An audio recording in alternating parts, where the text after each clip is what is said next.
Қазақстан тарихы 6 сынып. Бөлім 10 ғасыр 13 ғасырдың басындағы Қазақстан. Сабақтың тақырыбы Қыпшақ хандығы. Оқу мақсаттары 10 ғасыр 13 ғасырдың басындағы мемлекеттердің даму ерекшеліктерін түсіндіріп, олардың ұқсастықтары мен айырмашылықтарын анықтау.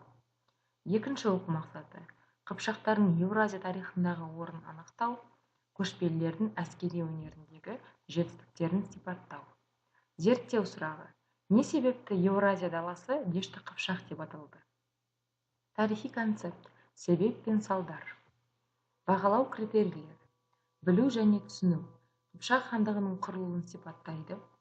Қолдану: оқушылар Қыпшақ хандығының территориясын кескін картада белгілейді. Талдау: Қыпшақ хандығының сыртқы саясатының бағыттарын анықтап, нәтижелерін талдайды. Бағалау: Қыпшақтардың Евразия саяси картасындағы орнына баға береді, тиісті дәйектер келтіреді. Сабақтың басы: бастапқы ынталандырушы материал. Суретпен жұмыс. Суреттерде кімдер бейнеленген? Бұл жауынгерлерге қандай сипаттама берер еді? Олардың өмір салты туралы қандай ақпарат алуға болады? Саяси картаны көрсетіңіз. Сабақтың зерттеу сұрақтарын айқындап алыңыз. Бірінші сұрақ: Қыпшақ мемлекетінің нығаюын неден көре аламыз? Қыпшақ тайпаларының этникалық ерекшеліктері, шаруашылығы туралы қандай тарихи деректер ақпарат береді? Қыпшақтардың сыртқы саяси бағыттары қандай болды?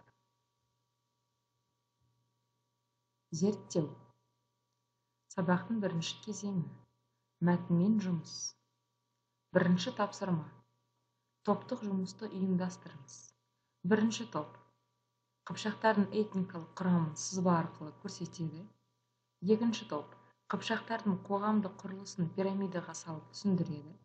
Үшінші топ: Қыпшақтардың шаруашылығын сипаттайды.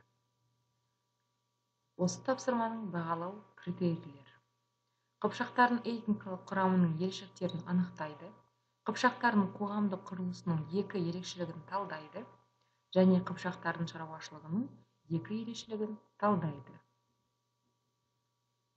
Дескрипторлар: Қыпшақтардың екі ірі этникалық топтан тұратындығын, олардың ішінде ел бөрілі мен тоқсоба руларының басқаларынан артықшылықтары болғандығын айтады.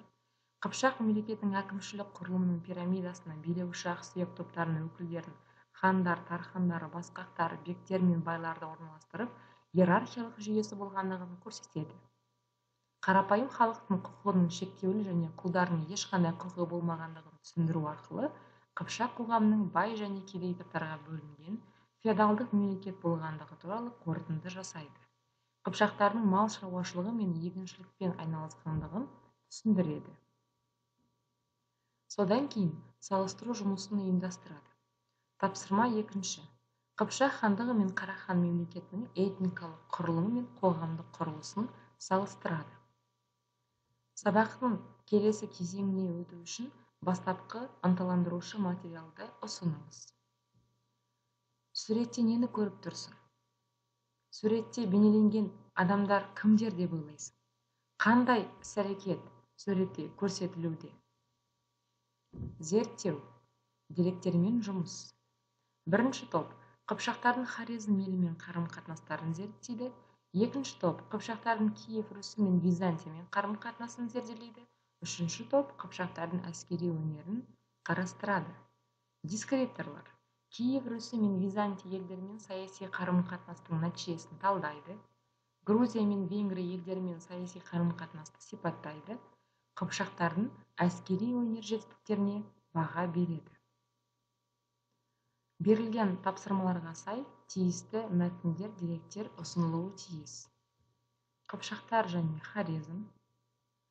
Осы жерде келесі сұрақ қойылады: деректер не туралы? Берілген деректер Қыпшақтардың Хорезм мемлекетімен қарым-қатынасы туралы қандай ақпарат береді? Екі деректер бір-бірімен үйлеседі ме, немесе қарама-қайшы келеді ме? Келесі Қыпшақтар және Киев Русі, Қыпшақтар және Византия және Қыпшақтардың әскери өнері туралы мәтіндер беріледі. Оқушылар бұл деректерді талдап келесі пирамидаға орналастырады. Бірінші, дерек не туралы? Деректе сипатталған негізгі тарихи оқиғалар қандай? Негізгі тарихи тұлғалар қандай? Төртінші, деректің құндылығы неде? Қандай сұрақтар бар деректерде? Және алтыншы, тақырыпқа қатысты өз пікіріңізді білдіріңіз. Зерттеу сұраққа қайта оралыңыз.